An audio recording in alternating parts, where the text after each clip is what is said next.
Ассалому алайкум дӯстони азиз ва тамошобини Сомонаи Рахштеҷи. Дӯстони азиз, дар имрӯза навор 12та мошинои нав қабул кардем, ки пешкашдор мекунем. Мошинои арзон, мошинои ҳар гуна ҳастанд, ки аз ҳар шаҳру ноҳияҳои Тоҷикистон ки ба мо фиристоданд, ки мо реклама кунем, пешкаши шумо гардонем. Дӯстон, видеонавора то охираш тамошо кунем, ба видеонавори мо лайк гузорен ва дар комментаре нависем, ки ба шумо чӣ хел мошинҳо дар кора. Мо дар видеои оянда мошинои гуфтагидона ба шумо пешкаш мекунем. Агар шумо мошини фурӯшии хона, замин, квартира, чизе ки барои реклама дорем, барои фурӯхтан, метавонем ки дар номерои имо ба ҳисаби мо рӯй кунед. Мо дар видеои оянда рекламаш мекунем. Курси имрӯза дар рӯи экран аст. Дӯстони азиз, мо бошад навора сар мекунем. То охираш тамошо кунед, ай нархҳои мошинои мо бохабар шавед. Навора сар мекунем, рафтем. Яким мошини фурӯшии имрӯза аст, дӯстон, Toyota Camry аст, ки американка системи беҳтарин. Соли барои 2009 солае ки бензин газ зардаш кор мекунад. Мотор 2.4 литра, коробка автомата, систем мошин мегад, беҳтарин ҳолат американка. Кондиционер кор мекунад, электропакет, ходовой навкадаги, 4 баллон мегад нав, мултирул, лифт, хоб задни ва 2 калид, 4 баллон пачка, автопилот, номерошкати ва салоншам тоза ҳай. Хоб мошин дӯстони азиз, мошини шаҳрӣ аст, мегад бе ягон камбудӣ ва фурӯхтан мешавад бо нархи 100 000 сомонӣ, боз ягон сум арзон мекунанд. Вариантҳои алишам ҳаст, ягон сечкаҳои автомат бошад, мегад объёмни автомат, ёки ягон хоб Toyota Corolla, ёки ягон Hyundai Avento бошад, мегад хеле мошино кати алиш мекунем, яъне ки болоиш агар сумтиен. Ҳамин хел вариантҳо дошта. Сета мошин кати сечка, коробка автомат бошад, ёки Corolla, ёки Hyundai Avento. Се намуд мошина барои алиш кардан ҳамин хел пешниҳод кардиянд. Ин мошин дар Душанбе айни ҳол қарор дорад ва фурӯхта мешавад бо нархи 100 000 сомонӣ. Дӯстони азиз, кадоме ки агар сумкат гирад. Рақамошон аст, мегафон кор мекунад, дигар маълумоти пурраша метавонед аз ҳамин рақамо гирем.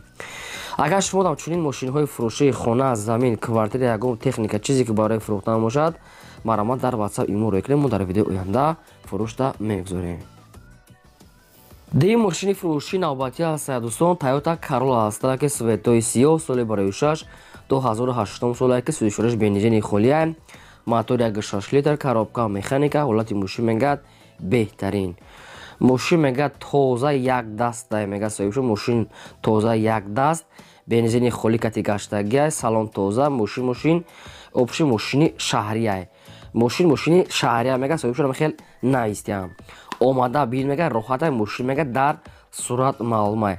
Такси гаштагириса, мошин мегад барои кор рафта омадан. Дастрошна мегад мефурӯшед бо нархи 83 000 сомонӣ, боз одамони конкретна харидор да арзонтара мешавад. Илтимос мегад одамоне ки ҳамхали мошин намехарад, зӯршон намерасад, мисол беҳуда мегад нороҳат накунад, чунки одамони коргаранд, фақат барои одамони харидор мегад омада аз пеш бинанд ва муомила мекунем. Рақамошон аст, мегафон кор мекунад, бештар маълумоти пурра аз ҳамин рақамо. Дӯстони азиз, кадом намуди мошине ки ба шумо ки лозим бошад дар комментаре нависед, мо ҷудо карда пешкаштон мекунем. Фарқ дорад, мисол мошинаи советска, мошинаи Opel, Nexia, ягон ҳозира мошина чӣ хеле ки набошад, дар комментаре нависед, ҷудо карда пешкаштон мекунем. Се мошини фурӯшии навбатӣ аст, дӯстон, Daewoo Tico аст, ки светои сафед, соли барои 1994 аст, ки 36 бензини холия. Объём мотор мегад экономни простой, 1 литр, коробка механика, мошин мегад дар ҳолати хуби техники қарор дорад. Мошин мегад салон тоза, баллон ҳолати кори, родной краска, ходовой, дӯстони азиз, камтар обшим кор дорад, ходовой мекунем. Дастрошна мегад сум дар кора мефурӯшад бо нархи арзон 8500 сомонӣ, кадоме ки наличӣ мегирад, боз арзонтара мешавад. Аз шумо хоҳиш кардам ки аз соати 7 мисол аз соати хоб 5 бегоҳ мегад то соати ане ки шава занг занед. Аз ки рӯзона бисёр корда мегад, ҷавоб дода наметавонед. Аз соати 5 бегоҳ то қариб ки 10:30 шаба метавонед занг занед то соати 10 шаба. Дигар вақт мегад телефона ҷавоб дода наметавонед, ҳамин хеле соҳибшо наистам. ва ин мошин бошад қарор дорад дар ноҳияи Бобоҷон Ғафуров. Нархша чӣ хеле гуфтам, 8500 сомонӣ, одамони конкрет нада арзон мешавад. Рақамошон тисел, мошин дар тарафи Хуҷанди Бостонӣ, кадоме ки мехарад, бештар маълумота аз рақамо поймода гирад марама. чорум мошини фурӯшии навбатӣ аст, дӯстон, Opel Astra аст, ки дар кузофи седан, соли барои 1998 аст, ки бензин газ ҳардуш кор мекунад. Мотор 1.6 литр, коробка механика, ҳолати мошин мегад беҳтарина, яъне ки моторша простои 1.6 литрае. мошин мегӯяд 1 сола ҳуҷҷат кардага, яъне ки обшим ҳамаи намуди ҳуҷҷатҳои мошин қатъиями мисол ҳамаш обшин 1 сола кадага мега соҳибаш. 4 диска 4 таврони 80%, салон тоза, радной краска, мошин обшим беҳтарин мега соҳибшон. хай камбудиша гуфтагӣ нест, кадоме ки мехара қатъиён суҳбат кунад. айни ҳол мошин қарор дорад дар шаҳри Душанбе ва фурӯхта мешавад бо нархи 35 000 сомонӣ, боз арзонтарам мешавад. хоб кадоме то ки мехаред рақамҳои мегафоншон айстагаса дигар маълумоти пурраша аз соҳибашон мегирем. фақат барои одамони мошинхар мегӯяд метавонанд ки телефонро бардошта қайтон гап зананд. илтимос одамони харидор мегӯяд, яъне ки одаме ки намехарад нороҳат накунад. хоб дӯстони азиз, чӣ маълумоти буд пешкаштон кардем, марҳамат дигар маълумотша аз соҳибашон гирем.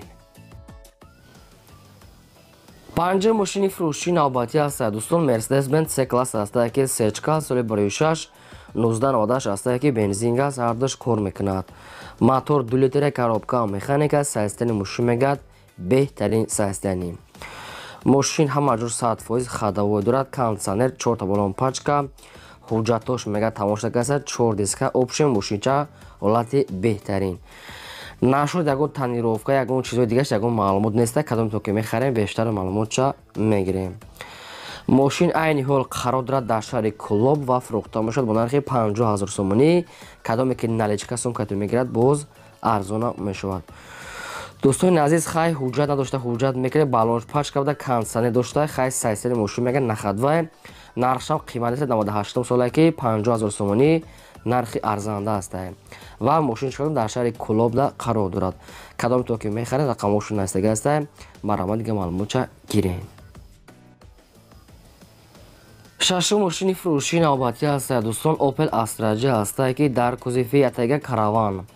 чӣ хеле ки дар комментария хоҳиш кардем. соли 2006 1999 ҳастад ки бензин газ ҳардуш кор мекунад. объем мотор 1.6 литра, коробка механика, мошин мега дар ҳолати хуби техникӣ қарор дорад. мошин мега кондитсионер дорад, кор мекунад, гази Euro 4 дорад, 4 та балон мега нав ҳастай, нав ай магазин мегад балонша пачка задем. 4 диска мотор беҳтари ходовой кадагӣ, обши мошинча мегад 100%, яъне мошин мегад хеле бори вазбин кашидагӣ нестай, бор кашидагӣ нест мега соҳибшон. насиби каси да боша мега метием срочно пул дар кунем, ба ин хотир арзон мефурӯшанд. ин мошин айни ҳол қарор дорад дар шаҳри Душанбе пойтахт ва фурӯхта мешавад бо нархи 38 000 сомонӣ, боз арзонтара мешавад. ягон маълумотҳои иловагӣ боша мега соҳибшонам хеле навистем, маълумотҳои иловагиро мега тариқи телефон метием. фақат одамони харидори наличи мега занг зана срочно сум дар кунам мега, ба ин хотир арзон фурӯхтесиянд. рақамҳои телефоншон аста, мегафон дар поини видео аста ва мошин дар Душанбе 38 бо арзонтара мешавад. мошини арзона айдаст натиен. дӯстони азиз, шумо дам агар чунин рекламаҳои мошинҳо, хонаҳо, заминҳо, квартира, ягон техника, ягон маҳсулот, кадом намуди ки реклама дошта бошем барои фурӯхтан, барои тестар, ҳамин хел дар WhatsApp имомо суратша роя кунед, мо дар видео оянда фурӯшта рекламада мегузорем. лайкото нагузорем ва силкаи навора подлисаш кунем. ҳафтум мошини фурӯшии навбатӣ ҳастад. дӯстон, Toyota Corolla ҳастад ки светои навхали. дӯстони азиз, ки серебиста чӣ хеле намедонам, соли 2006 2007 солае ки бензин газ ҳардуш кор мекунад. мотор просто 1.6 литра, коробка механика, ҳолати мошин мегӯяд беҳтарин. мошин гази Euro 4 дорад, хоб экономия мега соҳибшон, кондитсионер кор мекунад, мошин мегӯяд умуман мегӯяд ягон ҷои задагӣ, пӯшидагӣ, сарапина надорад. ҳолати мошин беҳтарин, хай нашуд ҳуҷҷат ва дигар чиз ягон чиз гуфтагӣ нест. галавни балонсоз гази Euro 4 ҳама ҷош ҳолаташ беҳтарин. бениҳоят мегӯяд мошин мегӯяд экономии расход дорад. айни ҳол қарор дорад дар шаҳри Бохта, шаҳри Қурғонтепа ва фурӯхта мешавад бо нархи 61 000 сомонӣ ки боз камтара дига арзона мекунам. ин ҳамин рақамҳошу рақамҳои мегафон аст ки постоянӣ кор мекунад. кадоми шумо ки мехарен маълумотҳои аниқ ва 100% аз ҳамин рақамҳо метавонед гирен. дӯстони азиз, бисёри баъд немега камтар арзон мекунад. кадоме ки агар бисёр арзон мекардагӣ боша, хубаш мега занг назана. мошина арзон мекунад мега не ки камтарак, бисёри баъд не. хай чӣ маълумоте ки мо пешкаш кардем, дигар маълумотша аз шӯбашо занг зада гирен. ҳаштум мошини фурӯшии навбатӣ ҳастад. дӯстон, ҳастай Opel Astra J ҳастад, ятагига ки светои серебристи, яъне осмони свет.